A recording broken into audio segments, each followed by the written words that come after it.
मुझे बताया गया कि तुम टूटे कांच पर कार्यक्रम करती हो, आग पर कार्यक्रम करती हो।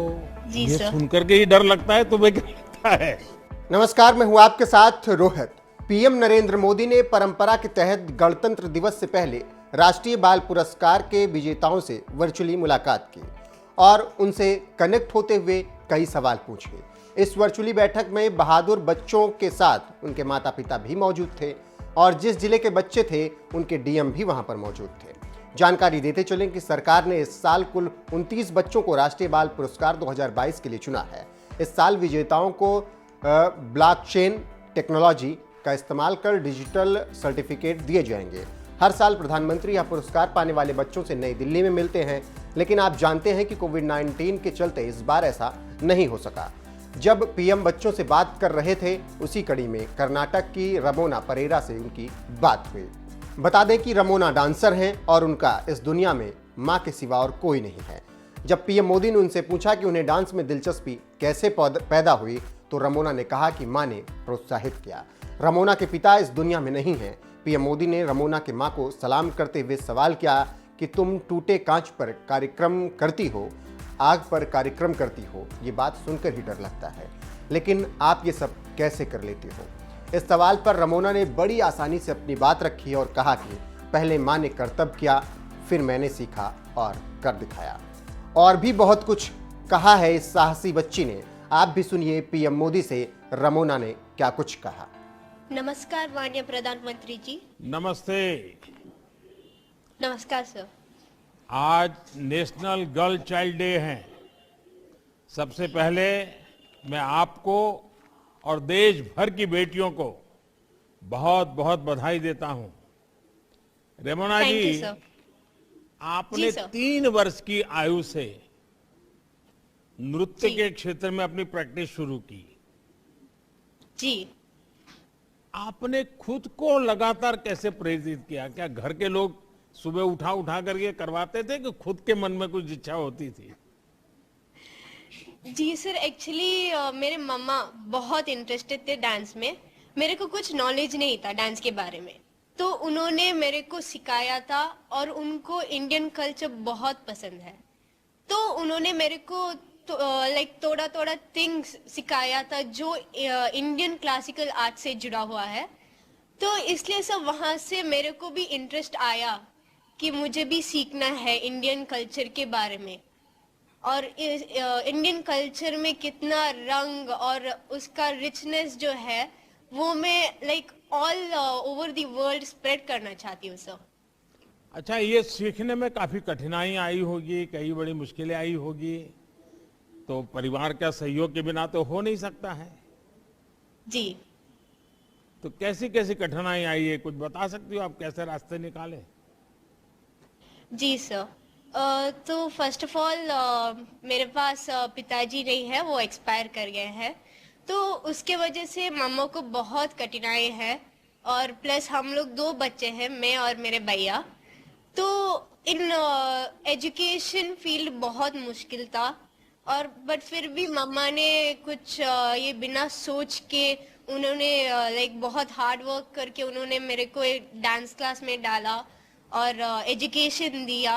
और मेरे को डांस फील्ड में ये सब सोच के तो ऐसा नहीं होता है सर कि मुझे ऐसे ही बैठना है। मुझे भी एक है कि मेरे को भी मेरा मामा का नाम ऊंचा करना पड़ेगा और मेरे गुरुओं का नाम, तो इसलिए बहुत कठिनाई थी सर।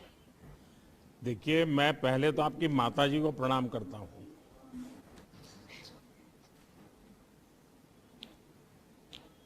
आप कितनी भाग्यवान है कि माँ ने अपने जीवन में जो संकट आया,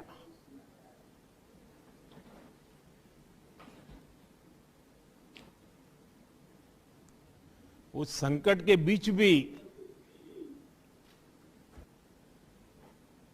तुम्हारे सपनों को पूरा करने के लिए, और मुझे बताया गया कि तुम टूटे कांच पर कार्यक्रम करती हो, आग पर कार्यक्रम करती हो। जी ये सर। सुनकर के ही डर लगता है, तुम्हें क्या लगता है? सर फर्स्ट तो मुझे बहुत डर लगा, बट बाद में मम्मा ने उसको लेके फर्स्ट एक्सपेरिमेंट किया कि उन्होंने नाचा उसके ऊपर। बाद में मेरे को ब्रेवरी दिया कि रेमोना कुछ नहीं होगा, जा बोल के। तो बाद में बहुत सालों लगा सर गांच के ऊपर जस्ट खड़े होने के लिए। बहुत गांच पीसेस पैर के अंदर गए हैं, बट फिर भी मुझे एक इंटरेस्ट भी था अंदर कि मुझे सीखना है बोल के। रेमोना जी, आपकी उपलब्धियां आपकी उम्र से कहीं ज्यादा बड़ी है और इसके लिए आपके साथ ही, जैसा मैंने कहा, आपकी माताजी विशेष रूप से बधाई के पात्र हैं।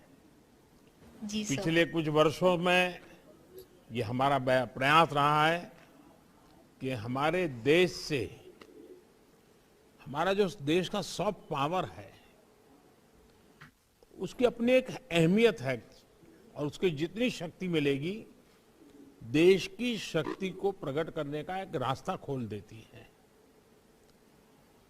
इस सोच को आप जैसे युवा कलाकार पूरी तरह समर्पण भाव से, क्योंकि ये कला एक प्रकार की साधना है, एक तपस्या है जो आपने प्राप्त की है।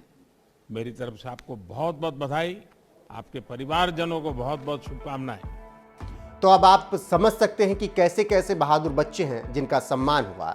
यहाँ पर इस पुरस्कार से संबंधित कुछ जानकारी आपसे साझा करते चलें कि यह पुरस्कार 6 क्षेत्रों में दिया जाता है। पहला सामाजिक सेवा, दूसरा शैक्षिक सेवा, तीसरा खेल, चौथा कला, पांचवा संस्कृति और अंतिम वीरता पुरस्कार में बच्चों का चुनाव होता है। इस पुरस्कार के लिए 5 साल से ज्यादा और 18 साल से कम उम्र के बच्चों को चुना जाता है।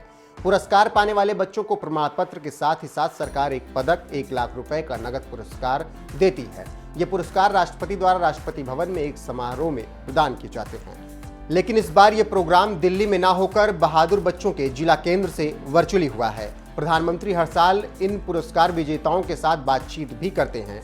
इसी तहत वर्चुअली बातचीत हुई, तो आप समझ सकते हैं कि देश के भविष्य कैसे हैं और इनसे आप उम्मीद कैसी कर सकते हैं।